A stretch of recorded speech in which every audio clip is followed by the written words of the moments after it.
আসসালামু আলাইকুম রহমতুল্লাহ। যে আপনারা সবাই কেমন আছেন?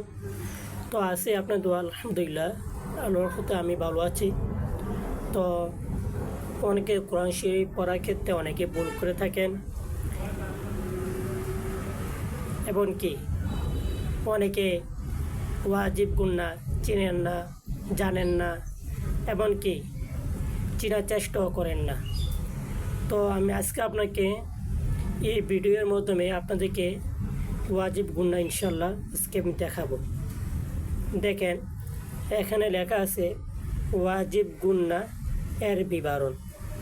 ওয়াজিব গুন্না এর বিবরণ। হরকতের বামি। হরকতের বামি আমরা জানি হরকত কাকে বলি। এক জবর এক জের এক পেশকে হরকত বলে। এবার হরকতের উচ্চারণ তাড়াতাড়ি করিয়া পড়িতে হয়। এবং হরকতের বামি। হরকতের বামি খেয়াল করবেন, আপনারা সবাই এই ভিডিওটা একটু মনোযোগ দিয়ে খেয়াল করবেন, তাহলে আশা করি ইনশাআল্লাহ আপনারা সবাই এই ভিডিওর মাধ্যমে অনেক কিছু বুঝতে পারবেন এবং জানতে পারবেন। হরকতের বামে নুনে বা মিমে। নুনে বা মিমে, নুন অথবা মিম, এই দুইটা হরফের উপরে আপনার তাসজিদ থাকে। নুনে বা মিমে তাসজিদ হইলে, নুন এবং মিম এই দুইটা হরফের উপরে যদি তাসজিদ হয় তাহলে গুন্নাহ করিয়া পড়িতে হয়, হবে। ইহাকে ওয়াজিব গুন্না বলে। যেমন দেখেন, এখানে হরকত এক জের, তারপর নুনের উপরে তাসজিদ, তাহলে আমি বলছিলাম হরকতের বামে নুনের উপরে তাসজিদ হয়েছে, তাহলে এটা গুন্না করিয়া পড়িতে হবে।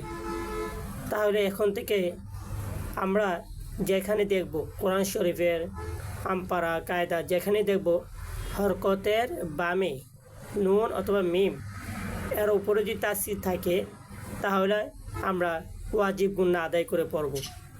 যেমন ইন্না,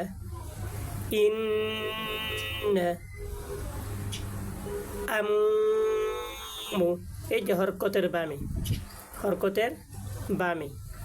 এক পেশ এটা হরকতের বামে মিমে উপরে তাসজিদ হয়েছে, তাহলে এটা ওয়াজিব গুন্না আদায় করে পড়তে হবে।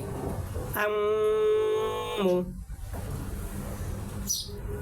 আশা করি আপনারা এইভাবে প্রত্যেকটা হরফ এইভাবে উচ্চারণ করে পড়বেন, আর এই ভিডিওর মাধ্যমে ইনশাল্লাহ অনেকে ফায়দা হবে।